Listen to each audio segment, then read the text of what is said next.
Posso ir? Então, pessoal, voltando aqui à nossa série de palestras, após o nosso almoço, é com grande felicidade que eu chamo o Adriano para dar essa primeira palestra dele.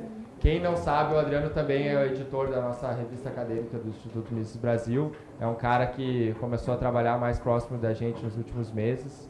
Um cara sensacional, muito gente boa, estou adorando esse trabalho que a gente está fazendo junto, está dando muito certo. E também é professor da nossa pós-graduação. Então, eu queria chamar o Adriano para cá. Meu freguês no ping-pong. Freguês no ping-pong também. Freguês no ping-pong.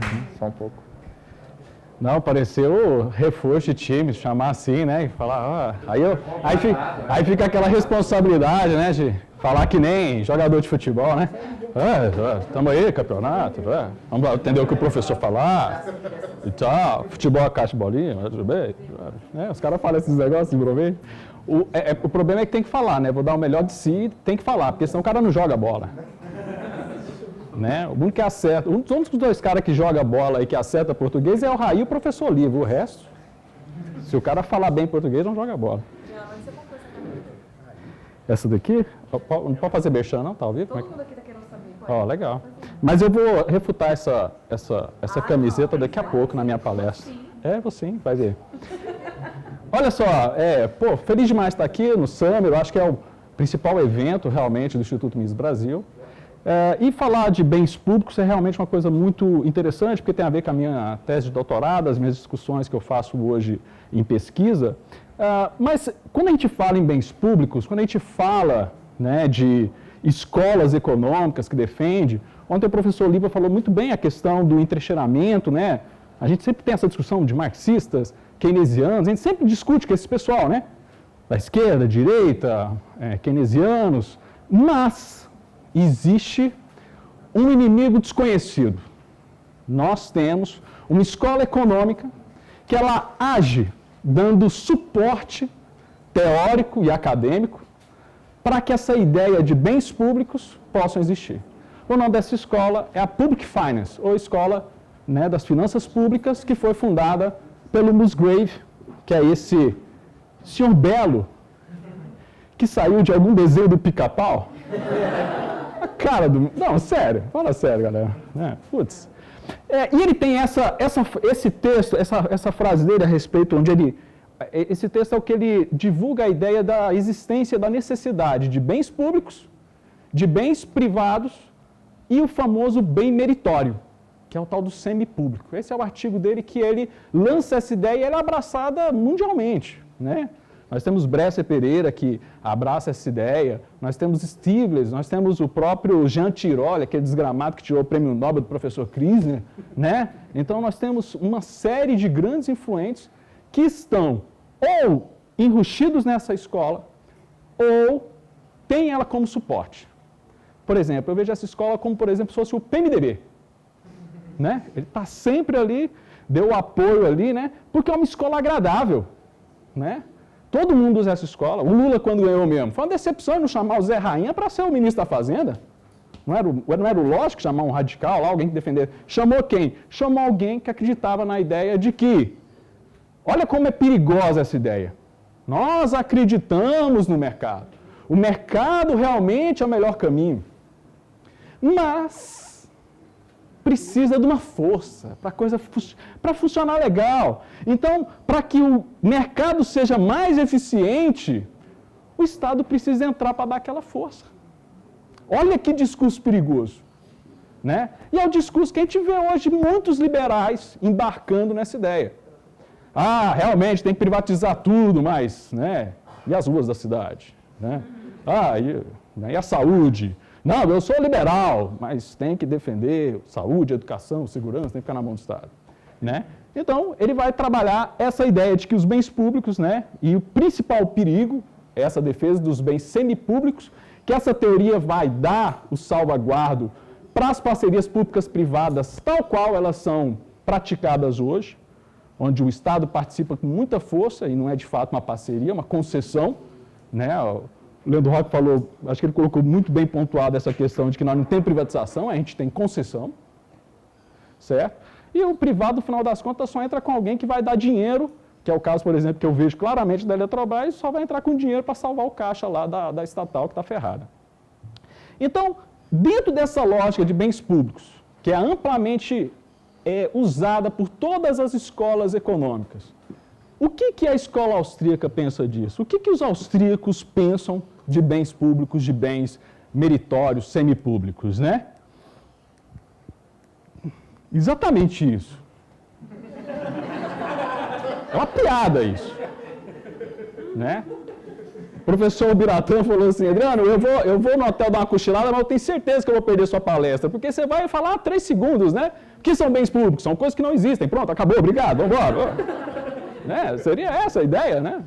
Mas é importante a gente fazer essa discussão, porque está extremamente enrustida, e aí eu vou usar o próprio conceito dos neoclássicos, para podermos ver o quão falacioso é essa ideia de bens públicos, né? Então, o que é um bem público, né? Dentro da nossa bibliografia que eu passei para vocês, tem um artigo, né, a teoria austríaca sobre os bens públicos, né, que foi publicado justamente na última edição da Review of Austrian Economics, né, aquela é a última edição histórica, depois é aberta uma nova edição, onde não tem mais o Hofbauer como o editor-chefe da revista, mas olha só que legal, aquele artigo para mim foi um tapa na cara. Eu que estava ali fazendo um doutorado em engenharia dos transportes, discutindo os bens públicos, a segurança pública institucional da gente, né? Então, eu vejo aquele, porque quando a gente começa, com certeza com muitos isso aqui está acontecendo, você conhece a escola austríaca, você acha bacana, você é um entusiasta, mas você de fato não aplica ela na sua pesquisa. Você de fato não coloca ela no seu dia a dia. E quando eu li aquele artigo, eu falei assim, não dá mais para ficar brincando de liberal.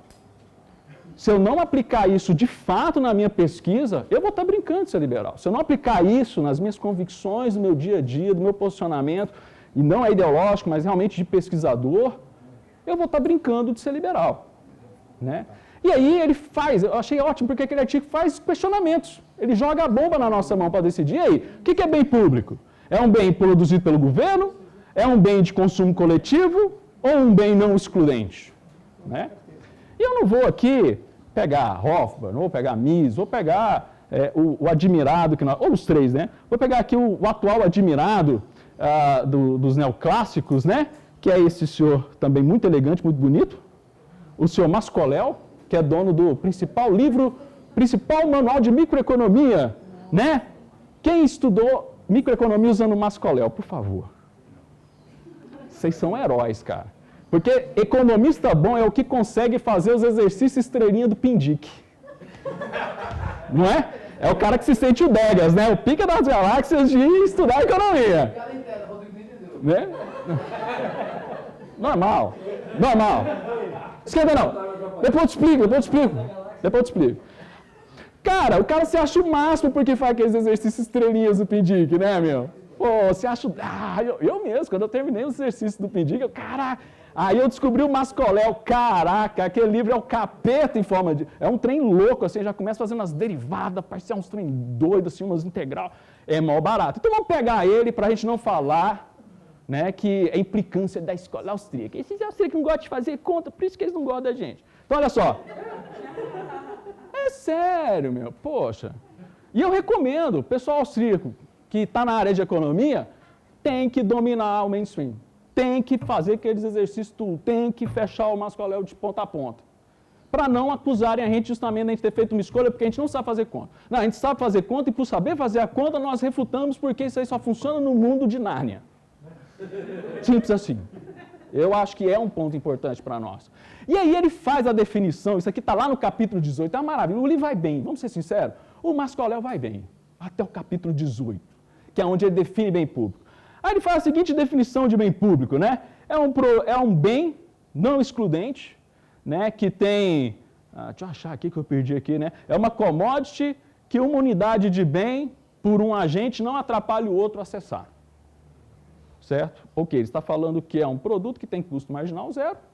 Para você ter a maximização da receita, pela teoria microeconômica, a receita marginal também vai ser igual a zero, que vai ser igual ao custo marginal zero. Certo? Ou seja, traduzindo, não vai ter custo para ninguém. Né? E aí ele dá um exemplo. Ele vai dar um exemplo. Ele deu o exemplo de ônibus. Não. Ele deu exemplo de rua? Não. Porque não podia. Você anda de ônibus? Quem aqui anda de ônibus? Você entra de graça no ônibus? O ônibus abre a porta e você diz, oba, é um bem público. Não. Você faz o quê? Você paga um bilhete. Aquilo é receita marginal da empresa de ônibus e é um custo marginal também. Muitas vezes subsidiada, por isso que não dá igual. O governo entra com subsídio para bancar o custo marginal de roubar aquele ônibus. Né? Às vezes é muito, né, Nicolas? Por isso que você riu. Ele dá um exemplo que ele só não colocou a citação de Hayek porque ele não podia, porque é manhoso. Esse velho aqui é xarope. Eu tive a oportunidade de ser sabatinado por ele quando eu fui apresentar um trabalho lá na Toulouse School of Economics, porque eu detonava a ideia de elasticidade. Eu falei assim, elasticidade é uma besteira. Ele, não é isso não, para com isso. Ah, não, professor, aí, por que você não usou esse dado? Por que você não usou isso? Por que você... eu falei assim, porque não tem no Brasil esse dado. Pronto, próxima pergunta. Então, ficou muito puto, né? Não, de boa, bicho, a cara de... Tá.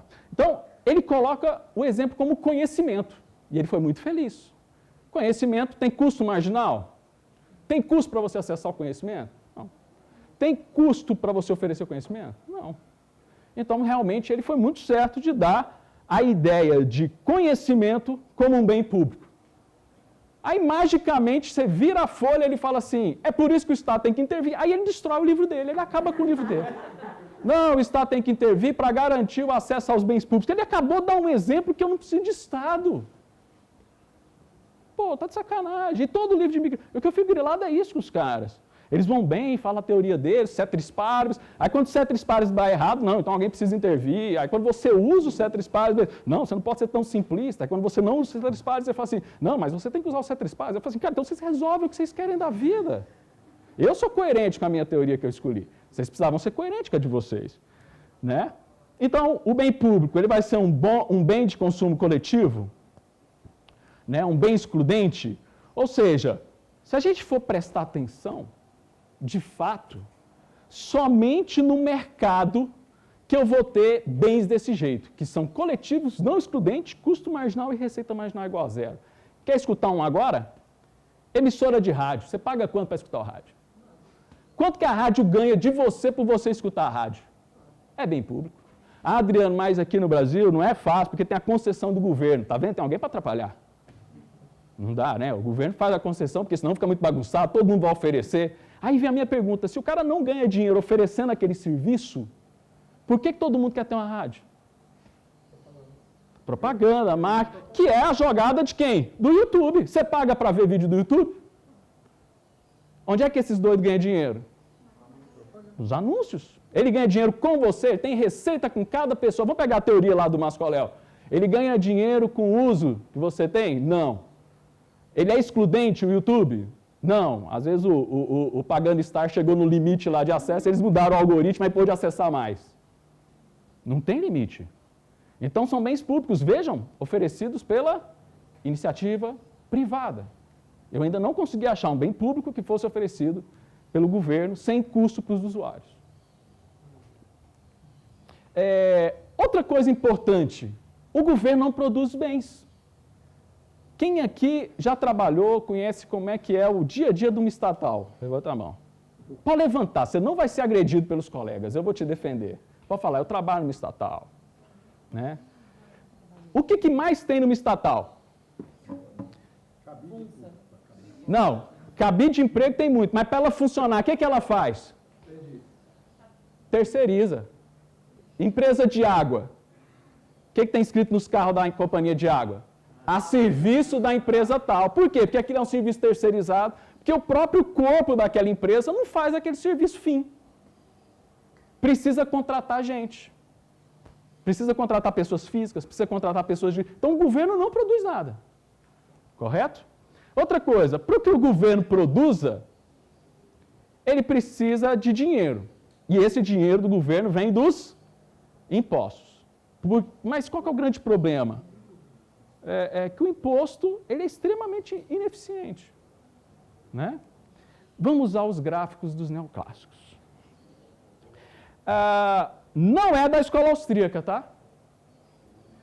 Esse daqui é o quê? É o equilíbrio de mercado, Oferta, demanda, preço de mercado. Quando entra um imposto, ele pesa tanto para o consumidor como para o produtor. Correto? Pessoal do direito, me ajudem a refutar essa frase. Imposto é roubo. Direito me ajuda. Quando eu roubo do consumidor, mais. Quando eu roubo do produtor, mais. Quando eu mato o mercado, porque aqui esse mercado deixa de existir, ele recua para cá. Eu mato o mercado. São 3 delitos, né? Me ajuda a não falar besteira. Seria um latrocínio duplamente clarificado? Não é só roubo. Se fosse só roubo, estava fácil. E pensar no sistema de transporte, o cara ainda paga o bilhete para não andar no ônibus ruim. Cara, é triplamente qualificado. Me ajuda, eu não entendo direito. Como é que seria? Esse tipo, é por aí. É um latrocínio triplamente qualificado. Então está errada essa frase, não é só roubo. Tem muito crime, é criatividade. Aí o cara fala assim, mas dependendo da elasticidade. Dependendo da elasticidade, caramba, tá aqui, ó. Inelástico, é elástico. Cara, sempre vai roubar de alguém. Mas quem vai pagar a conta é o produtor. Legal. E ele vai pegar esse preço da conta que o governo ferrou ele vai jogar para quem? Para você, meu querido. Não tem jeito. Não falei de Rothbard. Imposto é roubo mesmo. É ruim. É péssimo. Todo livro de microeconomia tem esses gráficos. E por que todos eles falam de falha de mercado? É falha de governo, o mercado está aqui, ó. Adriano, mas você não entende, porque o imposto, o que acontece com o imposto? O imposto, ele é calculado, porque você é um cara muito inteligente, mas seria interessante você ver, eu já vi. O que justifica o imposto? Por exemplo, você pega a análise de oferta de bens públicos que é feita, o método mais consagrado é o método do World Bank Group. Ele tem uma nota técnica especificamente, eu acho que é a nota técnica de 5 a 6, onde na minha tese de doutorado tem um capítulo só para métodos que os governos usam para justificar um bem público, para justificar ali um gasto em transportes. E esse método que o Banco Mundial inventou e todo mundo meio que copiou, só dá aquela mudadinha e tal, que é o Cost Benefits Analysis, que é o CBA. Ou seja, eu pego esse imposto, calculo essa área. Deixa quieto, pode mexer no gráfico não. Aí eu pego essa área. Aí eu pego esse imposto e faço uma oferta de bem público. Eu desloco a curva da oferta e aumento a área de eficiência. Pego essa área, pego um e diminuo pelo outro, como se fosse uma TIR, uma taxa interna de retorno. Na verdade, é uma taxa interna de retorno. Eu somo os benefícios ao longo dos anos e diminuo esse custo aqui para a sociedade. Se der positivo, é um bom investimento. Se der negativo, não é um bom investimento. Para refutar isso, o que eu vou fazer? Eu vou usar um filósofo importante brasileiro, vou parafraseá-lo. Quiçá um dia ele vai ser um grande poeta, né? O nosso grande amigo Neto Pistola. Não dá! Seus orelhudos! Não fecha essa conta. O próprio livro de microeconomia fala que essas curvas ficam mexendo o tempo todo. É engraçado, eles não gostam da gente falar lá dos cones austríacos, né? Eu ia colocar os cones austríacos aqui, mas eu não sabia pôr as músicas que nem o professor Biratã faz do cone austríaco, né? Então aí eu não coloquei o cone austríaco, tem também o caleidoscópio de Lachmann, que mostra que essas curvas mexem. Por que eu posso falar nos livros de microeconomia que essas curvas se mexem? Né, que elas, quando chove, né, lembra lá do professor de microeconomia? Quando chove, o que acontece com a demanda de guarda-chuva? Ela aumenta. O que acontece com o bem de consumo no curto prazo? Ele é elástico, no longo prazo, inelástico. Os bens de capital. Não está falando que essas curvas sempre se mexem? Como é que o cara vai acertar essa conta? Hoje, calculando 10 anos de TIR, não tem como. O Adolfo Saxida vai vir amanhã falar com a gente. E ele fala que um economista que é injustiçado no Brasil é o Delfim Neto, que ele é gênio. Porque ele conseguiu mostrar que a curva de Phillips não funciona. Ele conseguiu provar que dá para ter inflação e taxa ao mesmo tempo. Né? Aí, desemprego ao mesmo tempo. Então, mas eu discordo do Adolfo Saxida, e amanhã eu vou falar isso para ele. Eu discordo. Quem que é gênio no Brasil é o Guido Mantega. O Guido Mantega conseguiu fazer com que a única coisa que diminui isso aqui, que é o subsídio, aumentar peso morto, que foi o que ele fez no setor de energia elétrica. Ele deu subsídio e isso aumentou o peso morto, porque não modernizou a estrutura, causou um aumento de demanda reprimida, a gente teve que o quê? Ligar, ó, o tamanho do peso morto é o tanto de que você paga de taxa vermelha que tem que ligar a termoelétrica. Gênio, um cara desse é gênio, ele refutou uma teoria clássica, meu. Merece um Nobel, Guido Mantega. Outra coisa importante, uma produção do governo, vamos imaginar que o governo sim vai produzir, ele vai radicalizar a produção para tudo ser do governo, que foi o que aconteceu na União Soviética, e o Mises é excepcionalmente, de longe, o melhor economista para explicar por que isso não funciona. E o Massa, ele explicou isso antes de dar merda lá na União Soviética, né? Se você for ver a impossibilidade do cálculo econômico, o Mises fala lá com uma propriedade incrível. Tudo bem, vamos recrutar um exército de trabalhadores, vai ser todo mundo funcionário do governo. Você põe todo mundo lá na fábrica. O burocrata vai decidir o que tem que produzir? Como é que ele decide se não tem o mecanismo mágico dos preços para dizer o que está sendo mais procurado e o que está sendo menos procurado? Se as pessoas gostam de camisa vermelha ou se as pessoas gostam de camisa azul? Se as pessoas gostam de short ou de... Quem que vai decidir isso? Não tem. Aí vai surgir o que surgiu na União Soviética, né? Vai surgir aquele contrabando de vouchers, o contrabando de mercadorias, porque as pessoas vão tentar maximizar a sua satisfação. Simples assim. E uma coisa que eu acredito muito, cara, se não deu certo na Alemanha, não vai funcionar em lugar nenhum, velho. Os alemão é fera, mano. Não, sério, os caras é da hora, os caras metem 7-0 sem dizer força, cara. Não, eu tô falando assim, sem esforço, eles não precisaram de 20 minutos. Foi quantos minutos até o 7-0? O 1 foi lá depois do segundo tempo, quando os alemão cansou. Não aguenta mais fazer gol. Aí foi lá e marcaram um gol.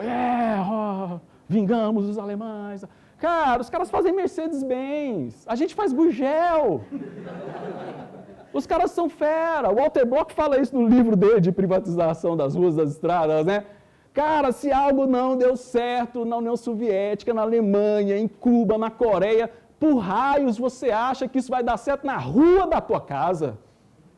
Por que aquilo tem que ser bem público? Se aquilo não deu certo em lugar nenhum do planeta, né? Então, o que a gente tem de contraponto, agora sim, falando da escola austríaca propriamente dita, né? Os marxistas vão, então, sempre acreditar que tudo é do povo, mas esquece que alguém tem que gerir, e por mais angelical, vamos imaginar que a gente seja governado por anjos, ele não tem a informação de que número de sapato que seu filho calça. Não tem essa informação. Se o seu filho gosta de tênis com cadarço ou com velcro, e aí? Vai produzir qual? Burocrata em Brasília, ele sabe o que está acontecendo em Roraima? Por que a gente tem que ter política nacional para tudo? Um burocrata em Brasília pensa, melhor para a saúde do Brasil, aí. E cada lugar tem uma necessidade diferente, cada cidade tem uma necessidade diferente, cada quadra tem uma necessidade diferente, cada casa tem uma necessidade diferente. Para que centralizar essa decisão? Os keynesianos sempre vão defender os benefícios que essas políticas públicas trazem.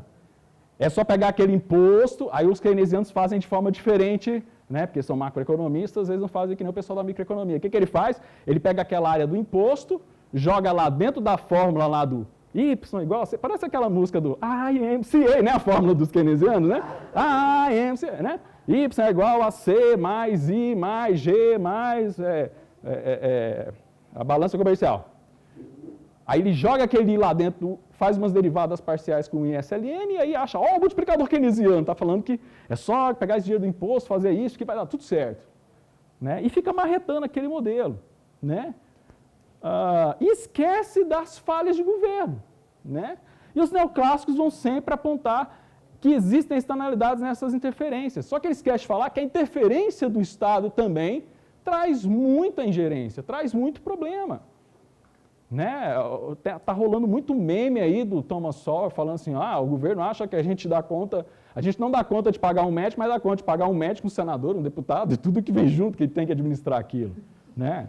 É incrível a gente pensar nisso. Né? Eu quase falo isso, é custo-transação. Vamos imaginar que quem vai gerir o Bolsa Família sejam anjos, são pessoas perfeitas, não vai ter corrupção. Não estou nem falando de corrupção, porque muita gente também acredita nisso. É só não ter corrupto que a máquina funciona. Não funciona.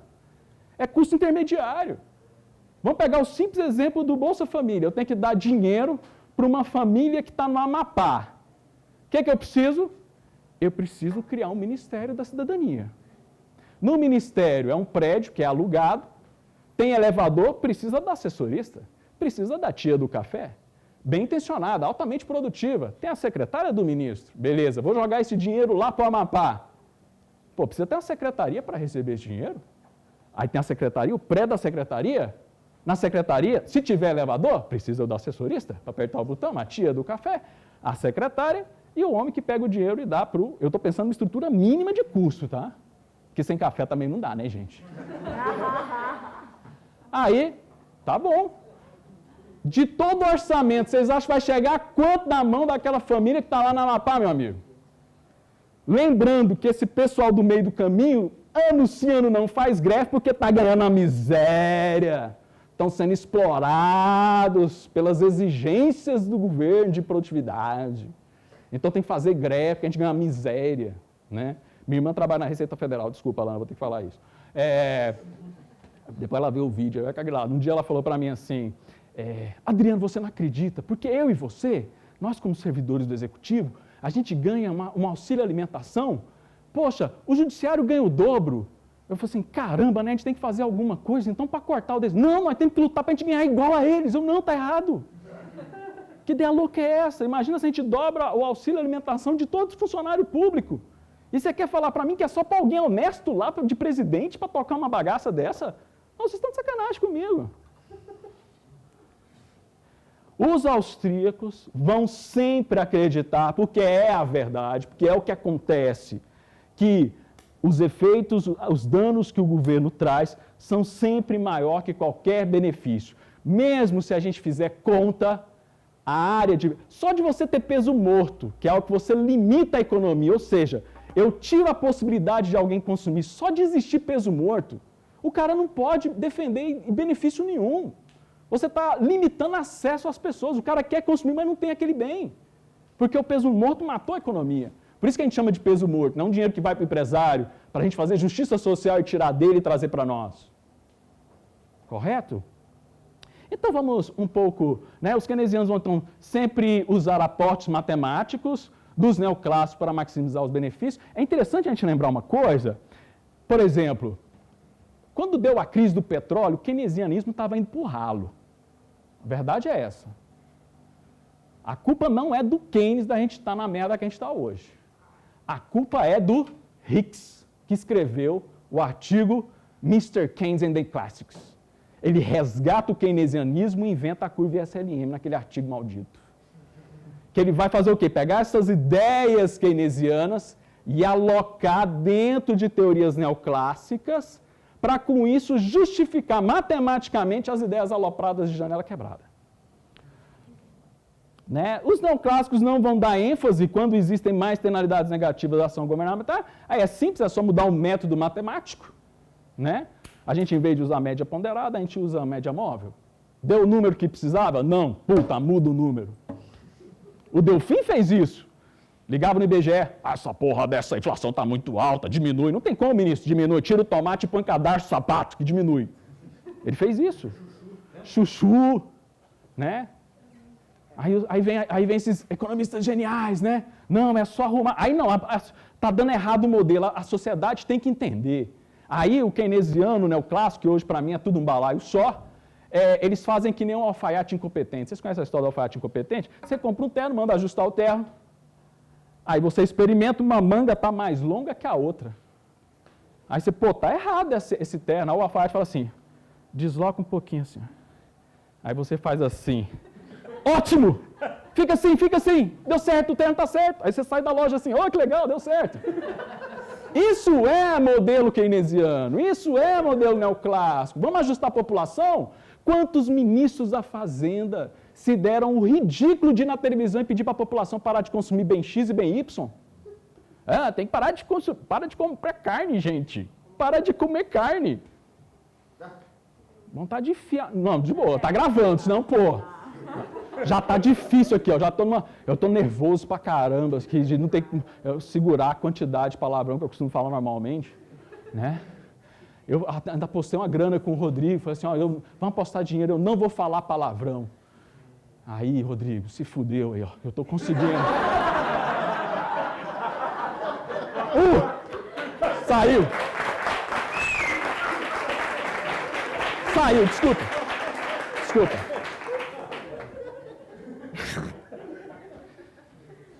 Gente, fazendo conta ou não, porque queiram saber, austríacos fazem conta sim. Nós temos muito austríacos. Sugiro, por exemplo, um que trata de transportes e faz conta bastante, eu gosto muito dele, que é o professor Stanford Ikeda, que tem um livro excelente sobre processo de mercado. Né? Então, dá para fazer conta usando escola austríaca. Não dá, é para fazer modelo econométrico de prever 20 anos de uma coisa que daqui 15 minutos muda. Aí não dá, aí é sacanagem. Né? Então, vamos lá. Já que a gente já avacalhou, esculambou com bens públicos, a questão é a seguinte, vamos privatizar para valer? Como é que seria uma forma de privatizar algumas coisas legais? Eu trouxe alguns exemplos para a gente fazer um workshop de privatização no Brasil. Eu escolhi alguns bens muito fáceis de privatizar. Vamos começar com o meio ambiente. Depois a minha preferida, privatizar as ruas da cidade. E depois a gente vai privatizar o patrimônio histórico da humanidade. Fácil. Vamos lá. Começar, meio ambiente. Vamos lá, o desafio.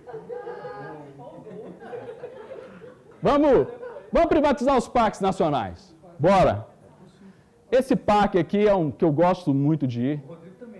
Parque Nacional Chapadão. Veadeiros, né? Eu pus essa foto aqui especialmente porque há uns 2 anos atrás eu realizei um sonho que eu queria, que foi fazer uma trilha de um dia nesse parque para tomar banho aqui com o meu filho. A gente, o Caio de 15 anos, nós fizemos essa aventura de conseguir entrar nesse parque, fazer. É super difícil, é super complicado, não tem manutenção, não tem ninguém, é um trem esculhambado. Então vamos privatizar esse parque? Vamos. Não, vamos privatizar todos, bora. Quanto que custa a preservação ambiental? Então vamos ver qual que é o custo disso, para ver se algum ente privado, né? Que é uma outra coisa que eu acho da hora. Falam assim, os bens essenciais, eles precisam ficar na mão do governo. Não é isso que todo mundo fala? Aí eu lembro da época que eu fazia projeto de viabilidade econômica. Projeto de viabilidade econômica, ele é viável quando tem demanda, não é? Se ele é essencial, tem demanda? Ué, velho, então por que tem que ter Estado? Se o essencial para dar certo já tem, para que o governo tem que intervir? Né? Então, quanto que custa um parque ambiental? Eu peguei lá no portal do Ministério, do Meio Ambiente, uma maravilha, e selecionei as 2 instituições que cuidam dos parques nacionais, o Instituto Chico Mendes e o Instituto de Pesquisa do Jardim Botânico do Rio de Janeiro, que são as 2 instituições que cuidam. Então, não vou pegar a conta toda, vamos ser bonzinho, vamos só privatizar a galera que cuida dos parques para privatizar os parques, tá? Ai, Adriano, mas o IBAMA também cuida dos parques. Eu abri a conta do IBAMA, meu amigo, o dinheiro fica todo em Brasília, brother. Olha aqui a conta do IBAMA. Olha aqui. Eu fico com dó do cara que defende uma instituição dessa. Porque ele acha que o dinheiro está indo para a atividade fim, que está no Brasil, enquanto a atividade final, olha aqui, fica em Brasília, quase tudo. 92% do orçamento fica em Brasília. Então não vou pôr o IBAMA, vou ser legal. Tá? Eu peguei aqui os dados do Instituto Chico Mendes de quantas visitas um parque recebe. Tá? Em 2016, nós tivemos esse tanto de gente aqui, 7 milhões de pessoas, todos os parques do Brasil. Tá? Aí vamos brincar de fazer conta. 7 milhões de habitantes e essa daqui é a população do Brasil. Visitantes e Brasil. Orçamento, Ministério do Meio Ambiente e orçamento da máquina, né? O fim, atividade meio, atividade meio, atividade fim, quanto que custaria se fosse só para os visitantes pagar a entrada e quanto que isso custa para o brasileiro. E olha que conta da hora. Se fosse para... O cara que visita aquele parque está pagando 361 impostos para sustentar aquele parque, que ele visita uma vez ou outra na vida. Enquanto você que nunca vai pisar lá, está pagando R$12. Né? Continuando a fazer conta, né? A pergunta que fica, né? por que a maior parte da grana vai para a atividade meio e não para a atividade fim? Por que toda essa grana, no final das contas, fica tudo no cafezinho lá em Brasília e não vai lá para o raio do parque? Eu posso falar, porque eu visito os parques. Né? Como eu sou professor lá no Instituto Federal que eu trabalho, eu sou da coordenação de turismo, então a gente faz visitas técnicas com os alunos, visitas a hotéis, fazemos visitas a parques e tal, então eu acho muito bacana isso. E a gente vê o quê? A infraestrutura dos parques é horrível. Por quê? Aí que você chega no parque, pô, tá quebrada aqui a cerca, pô, cadê o vigilante? O salário atrasou, o cara não veio, sempre tem uma desculpa. Não tem infraestrutura e um custo maluco desse. Agora vamos fazer uma conta diferente. E eu quero dar um mérito dessa conta para minha esposa. A Vânia, ela estava vendo eu fazer a apresentação, ela falou assim, Adriano, pega esse número aqui e vamos fazer conta. Aí ela falou assim, vamos fazer a seguinte conta. Vamos pegar os 7 milhões de visitantes e vamos imaginar que a gente cobra ingresso para o parque de R$100. Não é caro. Ou vamos pensar assim, paga 50 para entrar e o cara almoça lá no parque, come alguma coisa. Eu falo isso porque do lado da Chapada dos Veadeiros tem uma fazenda chamada Fazenda São Bento, que o cara tem 3 cachoeiras lá dentro e ele cobra ingresso para as pessoas visitarem. Ele cobra um aumento de 50, você come alguma coisa, tem um restaurante lá, tem passeio a cavalo, tem negócio de bater foto, tem tudo. Então ele deve ganhar uma média aí de R$100 por cabeça na visita. Correto? Olha só, com essa receita, dá para quê? Dá para o cara pagar os custos do Chico Mendes, do Instituto Chico Mendes, e ainda sobra 150 milhões, 105 milhões. Ela deu o grito, Adriana, esse trem tem que dar certo, eu queria ter um trem que dá 105 milhões, como visão empreendedora que ela tem. E olha que bacana, lá nessa fazenda privada que tem bens públicos, cachoeira, né? E o freeride, o cara tem todo o interesse de montar a melhor infraestrutura, de fazer se destruir, né? Porque os ambientalistas falam assim, não, se privatizar, o povo vai vir, vai destruir tudo e plantar soja. Vai destruir tudo e pôr gado. Essa fazenda que fica do lado, o cara criava gado, ele vivia duro. Aí ele viu que aquilo lá dava para ganhar dinheiro. Ele abandonou a atividade agropecuária, né? Pelo o espírito lá que o Krisner fala lá, e dá o alertness dele e vai e pega, não, então vamos ganhar grana aí com esses visitantes. Né? Mas as pessoas não vão pagar R$100, paga, porque brasileiro visita parque. Brasileiro não visita parque. Quem visita esses parques é só gringo, velho. É só gringo. Você vai lá no parque lá, só tem japonês, americano, tal, gente que realmente dava, por causa da sua educação cultural, da sua forma de pensar o meio ambiente, acham que vale a pena visitar e conhecer e pagam caro. Né? Gente, o povo paga para ver Mickey na Disney, velho. Cara, um boneco que dá para fazer na tua casa lá, brincar lá com seu filho e tal, mas não, quer ir para Disney, você tem que gastar uma desgrama do dinheiro. Né? Levei os meninos ano passado para Disney, estava quase me prostituindo naquela rua lá para pagar o resto das contas, viagem, quer ir tudo caro. Né? Eu fico imaginando, por exemplo, o americano é um cara que vê oportunidade em tudo.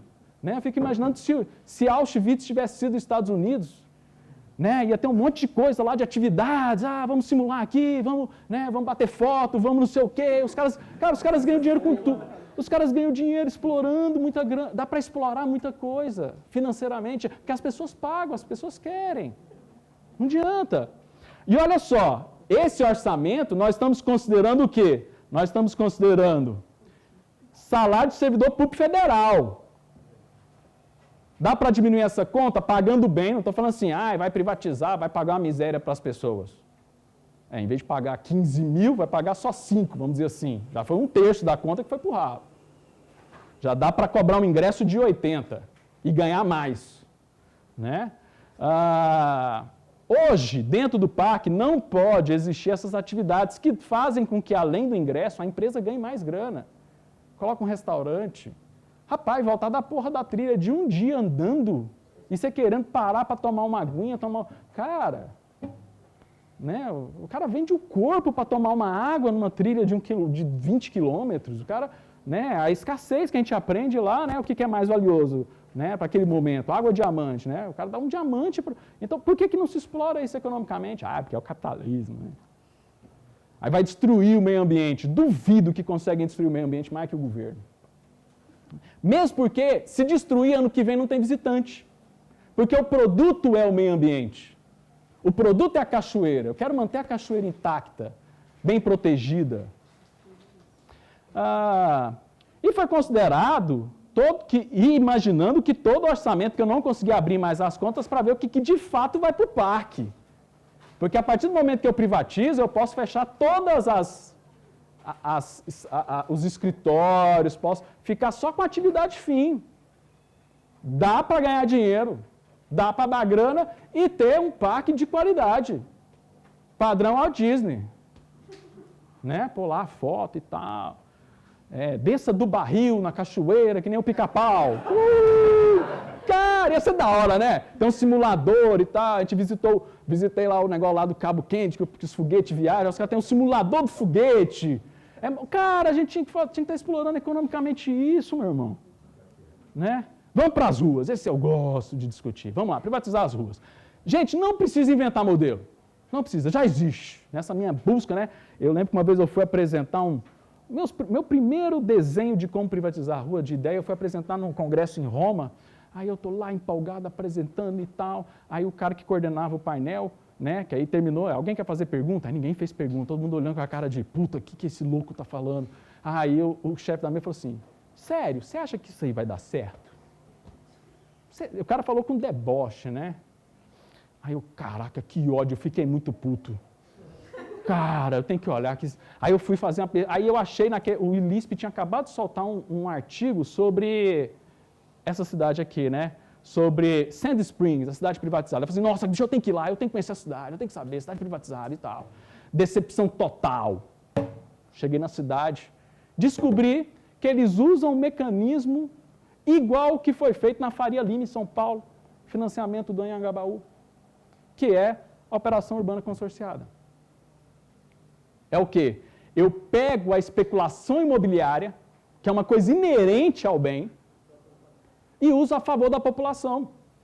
Eu dou a cidade para uma empresa tocar a empresa, falo assim, ó, a sua renda para oferecer bens públicos, então Sand Springs tem lá o Next 10 Years, então ele coloca lá, a população junta no ginásio, fala assim, ó, o que a gente quer para a cidade daqui 10 anos? A gente quer isso, quer isso, quer isso, quer isso. Aí fala para a empresa o seguinte, ó, você tem 10 anos para tocar esse negócio aí e dá isso aqui para a gente, senão a gente encerra o contrato em outro lugar. A empresa pegou isso daí, eles começaram o experimento terceirizando o 91, serviço lá de emergência. Foi dando certo, a empresa foi pegando mais serviço. Ela só não tem hoje o corpo de bombeiro e o xerife. Até o tribunal lá foi privatizado. Quem toca lá é a empresa, a mesma empresa toca tudo. E eles usam a especulação imobiliária para poder ganhar grana para oferecer bens públicos para a cidade. Algo que nós aprendemos, né? Lá com a teoria marxista, lá da renda fundiária tipo 1 e tipo 2, marxista não sabe o que é isso, porque está depois do segundo livro, eles não leram o segundo, né? Eles ficam ali na introdução, aí eles lêem o primeiro livro o primeiro livro do Capital, acha que leu, porque fala que é um livro, aí ele vai no sebo, compra um livro, aí esquecem de falar que o livro é 5 volumes. Aí lá do segundo para frente que fala da renda fundiária, que vai falar esse negócio da exploração da terra e tal, não sei o quê, que é o que nos coloca essa ideia que exploração imobiliária é ruim, exploração da terra é ruim. Não, dá para trabalhar a favor das pessoas. E mais recentemente eu conheci, ainda não fui, quero conhecer essa cidade, que é a cidade de Gurgaon, que é na Índia, que tem uma história extremamente interessante. Tem uma região abaixo de Nova Delhi que não dava nada, ninguém queria aquele negócio, não dava para plantar, não dava para criar bicho, não dava para porcaria nenhuma. Uma empresa pegou aquilo e falou assim, vamos ganhar dinheiro com essa merda. Aí eles falaram assim, vamos construir uma cidade privada. O que a gente faz? A gente constrói os itens básicos de serviços públicos, né? Fala para o cara que a gente vai oferecer e cobra uma bolada para o cara montar o prédio dele aqui, a gente dá incentivo fiscal, não cobra imposto, faz um monte de coisa. Quem foi para lá? As grandes empresas que já estavam indo para a Índia e que migrou para lá porque achou um modelo interessante. No YouTube tem um vídeo do executivo do Google, que é ótimo, dele falando como é que foi a implantação. E aí, como é que foi a implantação? Cara, foi difícil, não tinha água. Nós tivemos que a gente mesmo se virar e achar um poço d'água. E tem transporte público? Não tem transporte público, a gente que tem que fazer o transporte das pessoas. Mas vocês não acham difícil? Aí assim, difícil é depender do Estado, que não oferece nada disso pra gente, meu brother. A gente se virou. Se eu tivesse numa outra capital do mundo, o tanto de licença que eu ia ter que pedir, o tanto de funcionário que chega atrasado porque o ônibus do governo atrasou, a gente tem o nosso próprio ônibus que busca funcionar na casa dele e traz. E recentemente a empresa que toca a cidade, que é uma imobiliária, e que usa a especulação imobiliária a favor da cidade, construiu um metrô. Olha que doido aqui, esse aqui passa por cima assim, depois roda a cidade toda. Por que ela fez o metrô? Para pegar as regiões que estavam com baixo valor de mercado, meter o metrô ali, que aí fez o valor do imóvel aumentar, ela ganhar mais grana. Olha que ideia, bicho, capitalista dos infernos, horrível, de exploração das pessoas.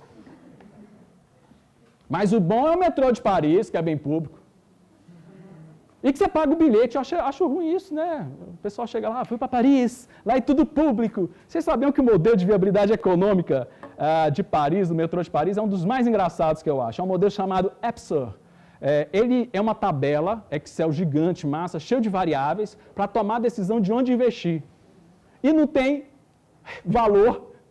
Eles não medem gasto nenhum. Eles vão fazendo entrevista com as pessoas, vão vendo aquele negócio lá de stakeholders. Aí se todo mundo achar legal, beleza, dane-se se vai ser o triplo do preço de um outro lugar, se não vai ter retorno. As pessoas gostam, vamos lá e faz lá o buraco lá e tem um prejuízo milionário que eles têm hoje. É um dos metrôs mais deficitários que nós temos no mundo. Diferente do metrô, por exemplo, de Hong Kong, que usa justamente a especulação imobiliária. Nossa, acabou no meu tempo já. Então tá bom, vamos lá. Vai dar certo. Hong Kong usa um modelo extremamente interessante de uso do metrô, onde você tem a maior parte do custo do metrô é mantido pela especulação imobiliária da linha do metrô e pela oferta de serviços públicos, serviços privados dentro das galerias dos metrôs, né? Shopping, colocar shopping, loja, e isso dá uma renda extratarifária que diminui o peso da tarifa do usuário. Certo? Ele ganha dinheiro mais com outras atividades do que o metrô. Sabia que aqui no Brasil isso é proibido? Tem uma lei que proíbe metrô fazer um monte de atividades extratarifárias, porque a empresa que toca o metrô, se ela começar a construir shopping, ela vai se desviar da função fim do contrato licitado. Então não pode ter comércio, ela não pode aliviar, ela tem que jogar a conta para o usuário pagar e se ferrar todo. E quem que paga? É o pedreiro, porque até o estudante não paga essa merda. É o pedreiro, é a dona Maria que passa roupa, é esse pessoal que paga a conta da ingerência da gestão pública que nós temos. Por fim, por fim não, deixa eu só passar rapidamente, né? E nada disso é invenção, o Murray Rothbard lá em 1978 já falava, né? Associações comerciais e moradores têm todo interesse em assumir a gestão do quarteirão. Aí, Adriano, ninguém vai querer, que loja que vai querer manter a rua, Pense então num exemplo real. Um shopping center. O que é um shopping center? Não é uma cidadezinha privada? Qual que é a melhor rua para se andar? A do seu bairro, a da tua casa ou a rua de mármore que tem na frente da loja HDH externo shopping? Com banheiros, com bebedouros, com ar-condicionado. Gente, isso faz toda a diferença lá em Goiânia. Iluminação, segurança. Né? Segurança, tem loja que tem cafezinho grátis. As empresas têm todo interesse em oferecer bem público, porque ela precisa do quê? Ela precisa do que os economistas clássicos chamam de grande problema, que é o free rider, que é o cara que vai usar de graça, é o que a loja quer, o cara que passa na frente dela, assim, ó, para poder consumir, para poder gastar. O free rider é essencial para o comércio dar certo. E a gente faz o quê? Mete uma ciclovia na frente da loja, mete uma faixa de BRT, que ninguém consegue andar naquela desgraça, porque atrapalha o fluxo, você não consegue ver o outro lado da rua, você tira o incentivo total da pessoa de andar, de ser pedestre, né? Que é um termo que foi capturado pela esquerda. Nossa, eu fico puto. Né? Toda vez que fala de pedestre, eu vou falar de defender pedestre. Adriano, você não é liberal? Cara, mas a gente é pedestre. Eu quero ter a liberdade de andar também na cidade. Vamos finalizar privatizando o patrimônio da humanidade. Lá em Goiás, vocês não conhecem Goiás? Goiás tem o registro histórico mais antigo da humanidade na América. 13 milhões de anos foram achados sítios arqueológicos em Goiás, Serranópolis, ali perto de Jataí, né? Perto ali do Rio Paraná, naquela divisa mais pro lado de cá do Goiás. Eu estou falando, vocês têm a mínima ideia do que eu estou falando, né? Lá de cá do Goiás. E lá tem as pinturas, né? Eles acharam as ossadas, arcadas, aí tem as pinturas nas paredes do homem lá de 13 mil anos. Eu falei 13 milhões de anos, né? Jesus amado. É 13 mil. Ok, tudo bem. E lá tem vários sítios arqueológicos e tal. Aí saiu essa matéria aqui, ó. pinturas rupestres dos sítios estão ameaçados. Aí a matéria vem falando, porque fica lá, né? É um bem público, né? Então, fica à disposição de todo mundo, vai vagabundo lá e picha, estraga e faz um monte de coisa. Aí lá no final da matéria, sabe aquela parte da matéria que começa a ter anúncio, aí ninguém lê nada? Aí eu subi ela aqui, ó. Aí ele fala o seguinte, à exceção do núcleo que fica dentro da pousada das araras, que está em excelente estado de conservação. Porque esse tiozinho aqui, ó, cadê? Volta aqui. Esse tiozinho aqui que é o dono da fazenda, que viu que tinha lá as pinturas na parede, e viu que começou a vir gente do mundo todo visitar aqueles trem, ele começou a montar uma infraestrutura para atender as pessoas e proteger aquilo, porque se a galera pichar, estragar, ferrou, ele não ganha mais dinheiro, ninguém vai visitar um trem pichado, ferrado. Então ele montou uma infraestrutura, né? tem uma represinha lá com água cristalina, fez um monte de infraestrutura e fez toda a área de proteção de pista para a pessoa não chegar perto, estragar, contou com o apoio dos arqueólogos da Pontifícia Universidade Católica de Goiás. Se fosse da Universidade Federal de Goiás, tinha dado errado. Protegendo esse paredão lindo, que é cheio de pinturas do homem das antiguidades, né? É privado já, não precisa nem eu desenhar modelo para você, já funciona. Porque o cara tem interesse de explorar comercialmente aquilo. Mas o que o filme da Disney, o que os filmes lá de Hollywood falam para a gente é o seguinte, não, o privado vai fazer o quê? Vai jogar dinamite aqui, explodir essa pedra e plantar soja. Construir uns shopping centers, folgado, estacionamento lá em Goiás. Pô, fala sério, velho. Né? Para concluir, estou acabando. Não precisa levantar a placa não, já estou sabendo. Eu quero concluir fazendo o seguinte, foi um grande choque, realmente mexeu comigo quando eu sentei e fiquei olhando para aquele paredão. Porque eu vi que o homem existiu antes do Estado. Que ele conseguiu achar formas de deixar o seu legado muito antes do Estado aportar aqui no Brasil. Esse homem não entrou em extinção. Será que agora mesmo a gente acredita? Qual o modelo que vai dar certo? O modelo de 13 mil anos ou o modelo de 500 anos que está dando errado? Nós conseguimos nos organizar. É o grande mito quando a gente fala de anarcocapitalismo, e foi falado muito bem aqui ontem, não é uma anarquia, uma putaria, e todo mundo sai dando tiro em todo mundo. Não, vou sair atropelando todo mundo, né? Feito louco! Vou comprar meu tanque de guerra aí para meter bala, capistão. Não! As pessoas vão se organizar como elas se organizam hoje, de forma associativa. Rodrigo, esses dias, postou um negócio que eu achei do caralho, meu. Desculpa, sempre falo palavrão quando eu olho para você, desculpa.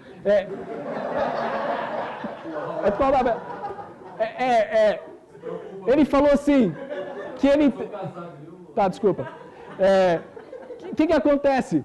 Ele postou lá falando assim que quem ajuda mais os presos é o sistema prisional ou os padres, os pastores que vão lá e ajudam os caras. É uma associação que ninguém lá nem... É uma associação de bairro, isso foi destruído. Né? Foi destruído para quê? Para o indivíduo perder força. Por que um condomínio horizontal, por que um condomínio vertical consegue se manter de forma associativa com os moradores ali e a droga da rua da tua casa não pode funcionar? No meu condomínio tem 3 elevadores top. Será que a gente não conseguia fazer uma capinha de asfalto na porta da rua? Uma calçada razoável? É muita pretensão do Estado. Eu acho isso totalmente equivocado e nós temos que defender essa ideia. Muito obrigado.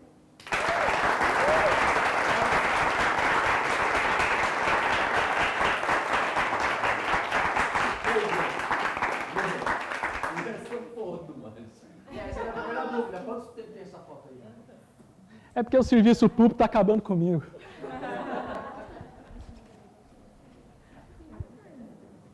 Ah, eu estou bonitinho.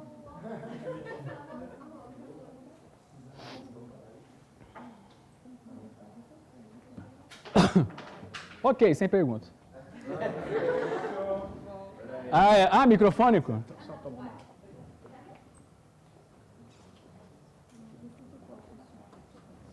gente.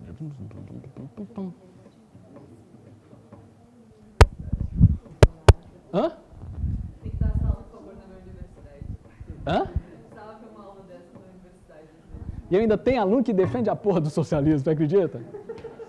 Esses dias veio um falar pra mim, mas professor, legal, mas e a desigualdade? Aí eu olhei pra ele e falei assim, sério, mano? Sério? Nós estamos acabando o semestre, velho. Você vem falar isso pra mim. Mas eu expliquei com calma. É porque, não, é sério, porque senão a gente ainda é processado, né? Porque você tem que tratar do jeito que tem que tratar, né? Vai lá. Bom, professor, eu queria perguntar a respeito de... Eu até vou fazer uma conexão com a palestra anterior, fazer um trigger warning para todo mundo, porque são termos bem ruins, assim, da legislação brasileira. E eu queria te perguntar que é justamente a questão da gestão de bens públicos. No Brasil, legalmente, na questão bem estritamente legal, não é permitido, por exemplo, alguns bens públicos, dentro da categorização de bens públicos, o uso capião, por exemplo, desses bens para uma pessoa, por exemplo, que invadiu, por exemplo, um prédio que é bem público, tá? Um pouco mais recentemente, mas não tão recentemente, o STF entendeu que isso é viável por causa de vários princípios que regem na Constituição. O que eu quero perguntar com isso é como que o senhor vê essa questão de... assim, eu, em particular, sou bem contrário à questão de uso capião na legislação de um modo geral, por causa do princípio da propriedade. Porém, quando se trata de um bem público que foi confiscado legítima ou ilegitimamente, ou legal ou ilegalmente, enfim, da concepção legal brasileira, foi confiscado de um privado e um privado, então, tenta reaver, vamos dizer assim, esse bem através do sistema legal do uso capião. Como que o senhor vê isso? É viável isso como uma forma de desestatização de um bem? Ou também é ilegítimo, como seria se fosse o MST entrar aqui, por exemplo, e tentar usucapiar essa terra, por exemplo, por qualquer razão? Cara, assim, eu vou ser bastante sincero. Independente do que eu falar aqui, e como eu não tenho conhecimento próprio do direito para a gente esmiuçar isso, mas no final das contas, o que a gente sabe? Se o STF amanhã resolver pensar diferente, mudou tudo, e esse é o grande problema, né? Mas nós fomos beneficiados recentemente com uma lei, eu esqueci o número da lei, cara, eu queria ser que nem advogado, lembrar nome, número, esse trem, né? Esses dias, né, tem algumas pessoas que testemunharam eu conseguir confundir Toulouse com Itália e Argentina, foi incrível. Mas eu estava alcoolizado, por isso que eu errei. Mas eu tenho 2 filhos, eu sempre erro o nome deles. Mas é a lei dos condomínios, porque até então os condomínios não eram legalizados. Não tinha uma lei federal que regulamentava. E a lei foi feita e ela abre um preceito legal do condomínio, dependendo da forma como ele for instituído, e aí tem que seguir a legislação, aquela específica legislação, você pode fechar e transformar num bairro privado. Então, existem essas brechas. Eu só estou falando agora porque o assessor do Senado, que ajudou a redigir essa lei, ele me mostrou essa lei. Eu fui em Brasília dar uma palestra lá e ele me encontrou, a gente troca muita ideia e tal. E aí ele falou assim, Adriano, tá saindo essa lei aqui. Eu, pô, legal, vou comentar. Ela, não fica calado, ela tem que passar, porque tá cheio de esquema escondido aqui para a pessoa, se quiser montar um bairro privado, vai poder montar com a nova lei de condomínios. Agora, vou ser bastante sincero, eu não tive tempo de debruçar para a gente ver o passo a passo de fazer isso. No artigo que eu passei para vocês, na nossa bibliografia, eu usei alguns elementos que a gente consegue, sim, privatizar um bairro usando a legislação atual que a gente tem hoje, certo? Hã? Nem isso, você pode montar uma SPE ali e fazer captação de recursos, os próprios moradores, a sua propriedade pode entrar como parte acionista de levantamento de capital. Então, dá para você fazer algumas coisas legais, mesmo com a legislação extremamente estranha hoje no Brasil, que o STF muda a qualquer momento. Tem um ponto só para somar dentro do... Vai, pode falar. Vou comentar aqui, eu ia pedir, só para somar no que você falou. Uma das coisas interessantes sobre criação de ruas novas. Quando você tem uma gleba, como um terreno, gleba para quem não sabe é um terreno bem grande, e você quer lotear essa gleba, quem faz a rua é o loteador. Porque você é obrigado a chamar algo chamado de parcelamento do solo. Ou seja, você é obrigado a fazer a rua e a doar essa rua para o município. Ou seja, Pois é, essa nova lei, ela permite Que você fazer a feche. jogada na hora de dividir a gleba. ele pode O lance fechar. é esse. Ele Ele pode, fecha a gleba e resolve. Aqui quem manda sou eu. porque é o que eles vão chamar de condomínio privado e de compartilhamento de propriedade, que é uma novidade no Brasil. Isso, exatamente. Né? Que ninguém está falando disso ainda, que já é muito comum fora do Brasil. Quando você vê, por exemplo, aqueles time sharing, que o cara compra o direito de uso durante 7 dias no ano, fora do Brasil, alguns países dá propriedade. Aqui no Brasil não existia essa possibilidade. Agora eu acho que vai começar a existir com essa nova mudança. Legal.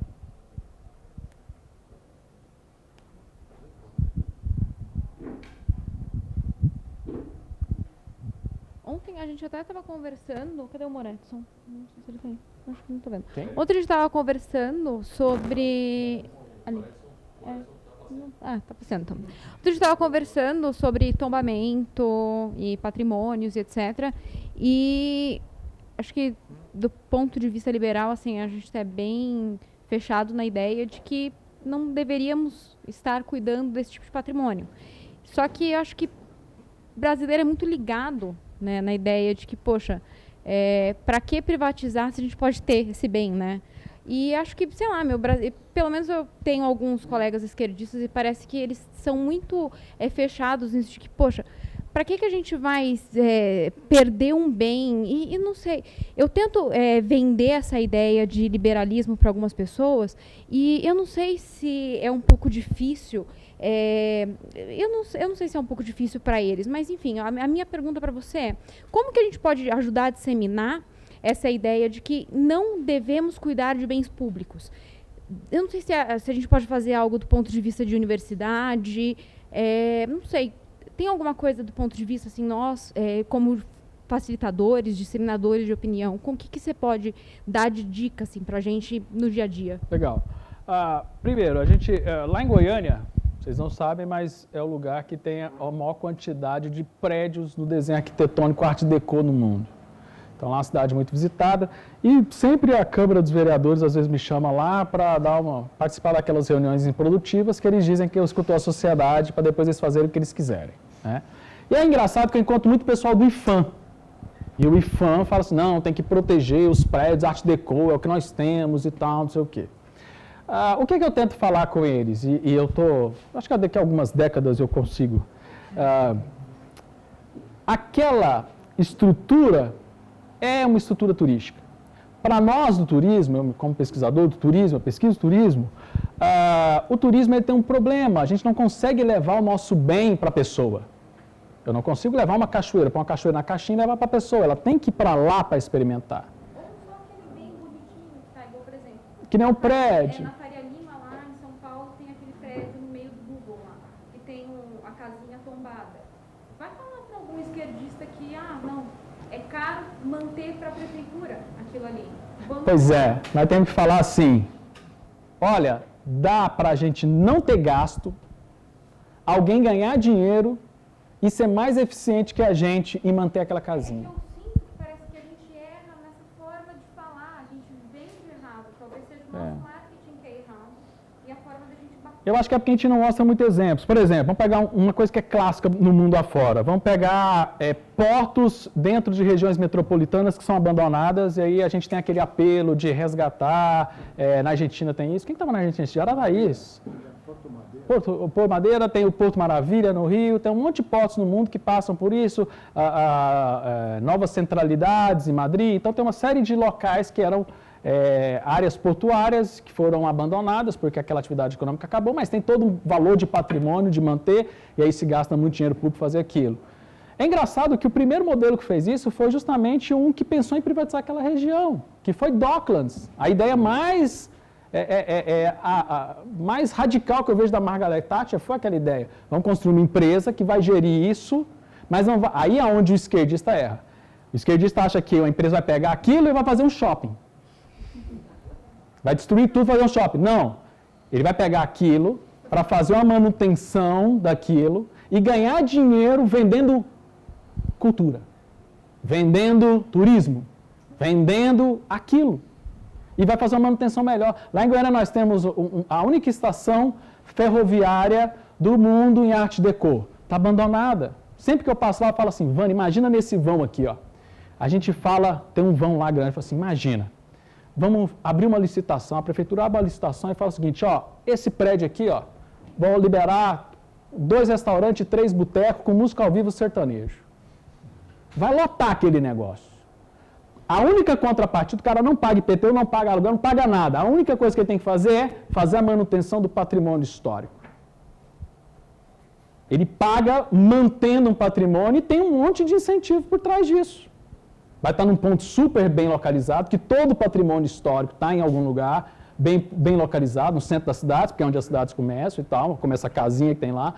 Dá para explorar. Se tem alguém que visita isso, se tem turista para aquilo, dá para ser privatizado, porque o cara está disposto a gastar dinheiro com aquilo. Né? Por que a gente vai inibir um turista de ir? Porque o parque não tem recurso para ficar aberto. A gente está perdendo. Está fechado. Por que não privatiza aquilo? Porque vão construir um shopping. Não, privatiza para alguém fazer uma exploração, cobrar ingresso. Aquela coisa de, isso é nosso, então se privatizar não vai ser mais nosso. Pega o catavento, é nosso, né? Vai lá, entra sem pagar ingresso. Pô, são nossos, bora aí, vai pegar parte. Dinheiro. Mas aí, por exemplo, nessa mesma linha, você vai lá no Aquário de São Paulo, que é particular. Microfone. Vai roubar, vai amarrar nas pontas do prédio da Arte Deco e levar embora a nossa cultura. Só que os caras acham que se você privatizar, eles ficam fazendo... Ih, o microfone. Você tá jogando... Olha a captação. Ó o áudio, ó o microfone. Agora o assunto acabou. Não.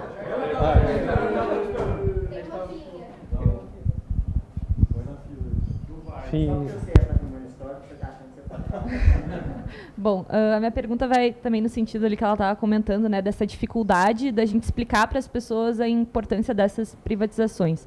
E vai no sentido, por exemplo, dos nossos bairros, da gestão dos bairros, né, que nem tu comentaste ali.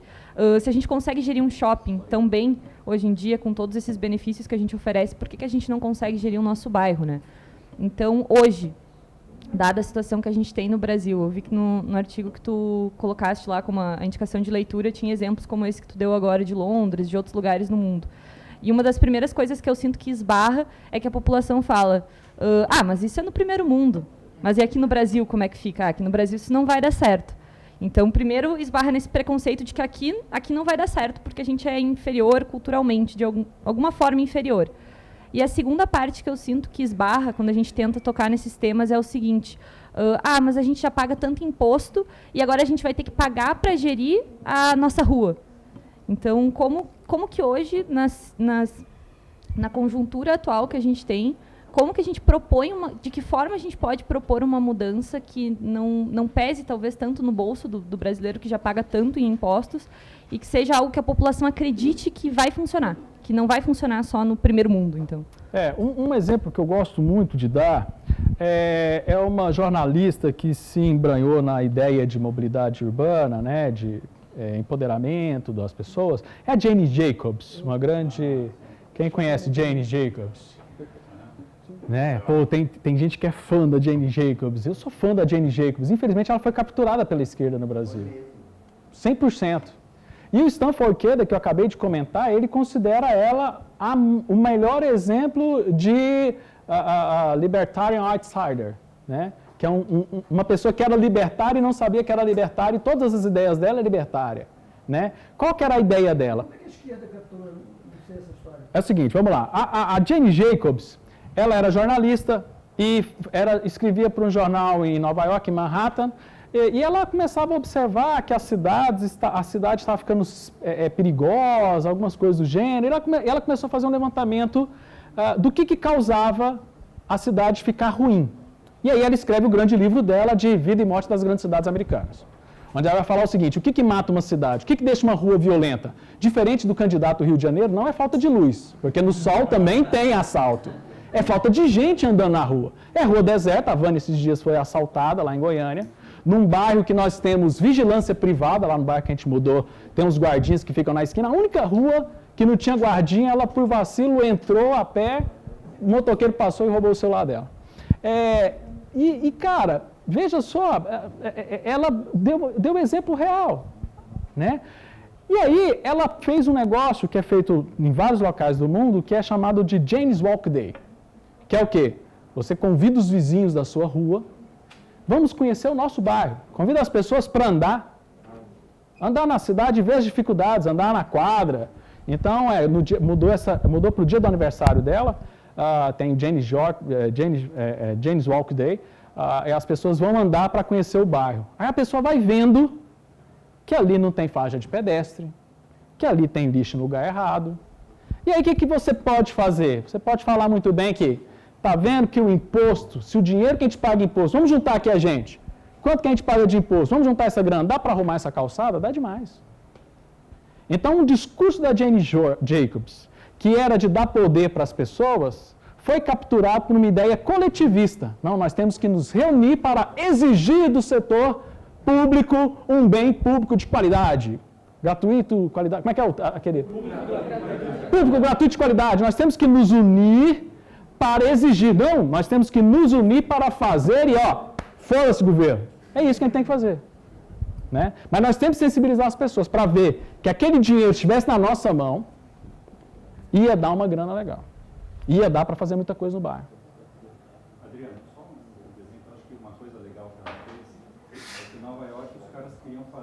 Uma grande pista lá, né? Uma grande pista igual Los Angeles. Né? Então o governo falou, não, as pessoas são todas idiotas, a gente vai fazer um monte de pista aqui. Portanto, todo mundo gosta de carro. Exatamente, todo mundo vai andar de carro, vamos mudar todo mundo de lugar, e uma ideia espetacular, vai dar super certo. E ela, acho que foi um dos momentos fortes, ela falou, não, as pessoas não são idiotas, elas estão aqui por um motivo, tem um bairro, tem a delas, tem tudo. Não vamos deixar o governo fazer minhocões pela cidade como fez em São Paulo. E aí é isso que começou o movimento, ela levar as pessoas para a rua e falou, tá vendo? Se construir uma pista grande aqui, não vai ter mais gente andando. Essa praça vai ficar vazia. Se a praça ficar vazia, a sorveteria que está na frente vai perder cliente. Nós vamos perder o comércio. O nosso bairro vai empobrecer, porque a gente não vai ter mais atividade econômica no bairro. Né?